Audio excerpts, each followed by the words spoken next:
from the Garden of Gethsemane, we move to another location, the pieces of silver. For Jesus was sold or betrayed by one of his disciples, Judas, for 30 pieces of silver.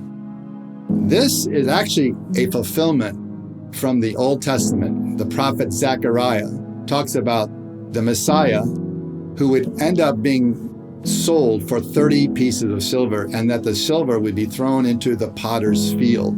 Well, that is exactly what happened to Jesus.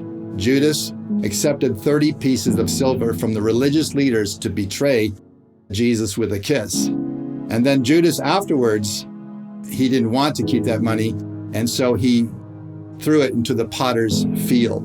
And then at the end, he ended up taking his own life. But it's very interesting about the 30 pieces of silver. What does that mean? Well, the 30 pieces of silver is not a lot of money. It's a very small amount of money. In fact, in the Old Testament days, a master who had a slave, and if the slave was accidentally killed by an ox or something doing the work on the farm, somebody that caused the accident to happen would have to pay the master 30 pieces of silver for that servant or that slave, which is a very small amount of money. So the slave or the servant wasn't worth much. And so Jesus being sold for 30 pieces of silver by Judas was a very, very small amount of money. Now think about that.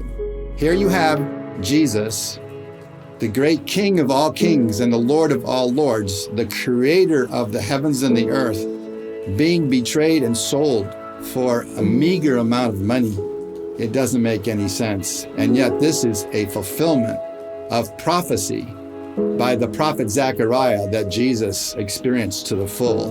And so we can have great confidence in the scriptures that God has spoken and that God is in control, even through dark times like the suffering at the garden or the suffering at the cross. Even in dark times in our own life, God is on the throne and he's sovereign. He rules over all of this, so we can maintain our faith and trust in him no matter what we experience. So take some time, ponder, and consider Jesus being sold, betrayed for 30 pieces of silver.